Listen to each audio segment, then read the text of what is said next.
Hello, my name is Tom Stiles, and this is Tom's Radio Room Show number 17. Tonight, it is actually night. I usually try to do these in the daytime when the bandwidth is a little better, but I didn't get a chance to do it this afternoon, and I really wanted to get it done today. That is, get a show in. So I'm going to try it tonight, see if I can get through it without it dropping out.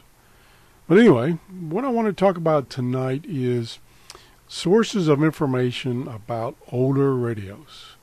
For a period of time, I've collected a number of older radios, and during that time frame, I came up with some sources that were pretty good to get quick information about these old radios, not being totally familiar with all of them.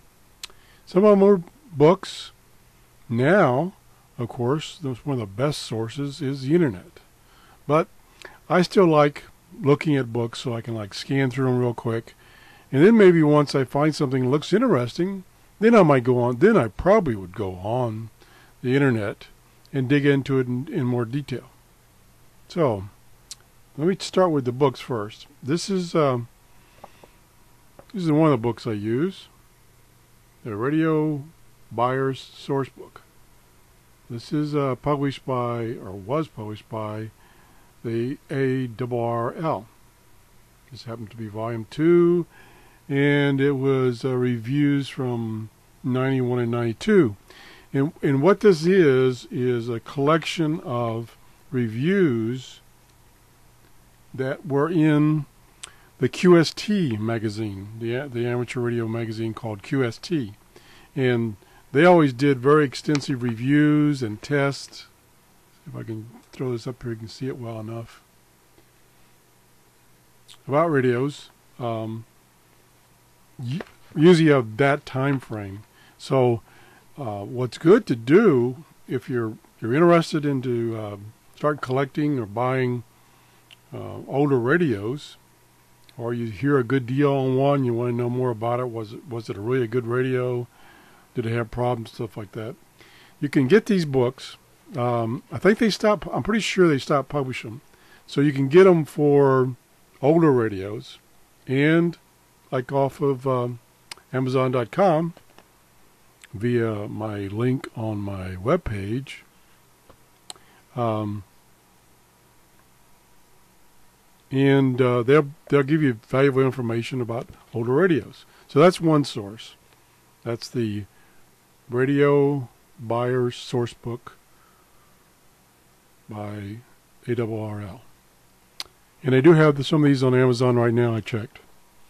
Now another publication I picked up many years ago, which kind of a somewhat crude publication. You can tell by the type and stuff like that. But this publication, which was, let's see, when was it published? It was published, this particular one was published in 1987, and it was called Communication Receivers. And this was some quick information, not really reviews, just more of kind of a description, very quick description about the radio, a picture of the radio, of radios from 1932 to 1981. This happens to be the third edition, so apparently there were 3 editions at least. I don't think there might have been one more after that. I'm not sure. And it turns out I did a search on Amazon for this particular book, and mine is in very, very, very good shape. It's not tattered or torn. It's got a little mark on the end there, but very good shape. I used one of these. Right now it's going from $40 to $75. Whoa. I don't remember how much it cost originally. May have been maybe $20. But, and of course, the value of this one is the fact that it has information about those old radios. I'll just show you a page here, for instance, if you can. I don't know if you can see it very well on the camera.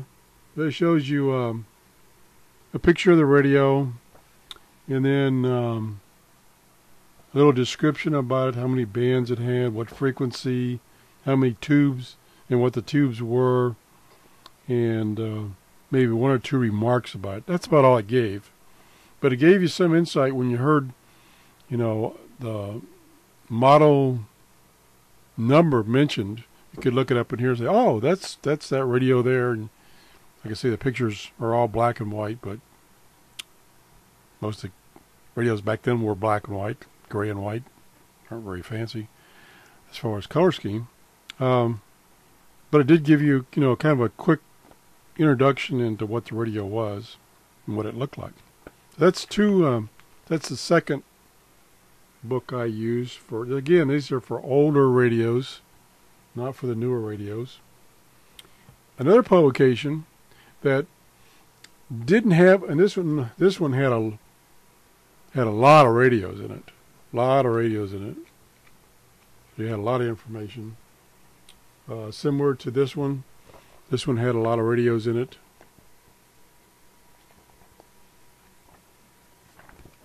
So quite a bit of quantity there besides quality. Another one that is still being published, you can get a 2010 version of this, is this book, Passport to World Band Radio. Now, this one was a little different. It had about half the book was reviews about radios and antennas. And they were radios of the time frame that the book was published.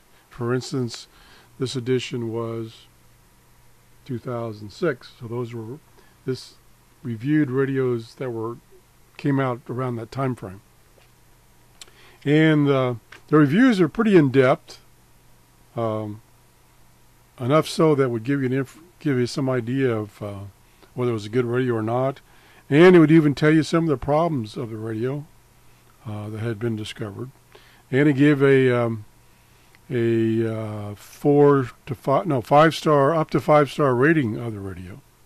So this is pretty good publication. Again, it's been around for quite a while. I think it's been around since like the 1995 time frame, starting there, and it's still published new today. And I think this is about $20 for a new one on eBay. Since I got interested in this again, when I was doing some searching for material on this subject, I bought 3 of the older ones off of eBay this week, and they're coming in next week, hopefully. This one I borrowed from the library, and I think I have one of my own somewhere, but I wasn't able to find it. I think I have one of my own somewhere. So I give you a couple of books for information about older radios. The Passport book is about, you can get older copies off of Amazon, and you can get the most recent, which tells you about the most recent radios that are on the market now. Then there's a couple of websites. There's a lot of websites on the internet that provide information about older radios and newer radios. And I'm going to show you a couple of them, just a couple of them. Like I say, there's lots of them. So let's go over here to my screen here. Now this one here is eham.net. And in a section of this website is reviews. And these are reviews from actual users that have written in and talked about their particular radio. And in this case, I did a search of the Collins 75A-4, which is one of the radios I own. And here it shows a picture of the radio. And in some cases, there's a link to more information. On this particular radio, there is not. And then you come down here, and here's reviews. I don't know if you can see this on the camera or not, I mean on the screen or not. Here are reviews from, these are actually hams that reviewed this radio. They own the radio and they reviewed it. and gave you their insight to how it works and how much they like it. And they give a rating of 1 to 5. So this is a very handy site. Like I say, you can do a search on whatever model or brand of radio you want, and almost every one of them are covered. Even, like I say, this old Collins radio is covered here with 2 pages of reviews. So there's quite a few reviews here. It goes on and on. So that's one good website I use for getting information about older radios. Here's another one I use. It's called rigpix.com. And again, I did a search on the Collins radio that I have. And this particular website usually gives you a very, very good picture. This nice, good color picture of what it looks like. And then this just general information about the radio, very general information. And it varies from radio to radio. Some radios will have a lot more information on this website than others. This particular one doesn't have a lot of information. Matter of fact, it has very little. But it does have a nice picture so you can see what it looks like and say, oh yeah, I know what that is now that I've seen the picture. So anyway, that's a couple of websites that I use for getting information. Like I say, there's a lot of other ones. The best thing to do if you know the model number is to Google the model number, and then you'll find all the information about that particular radio.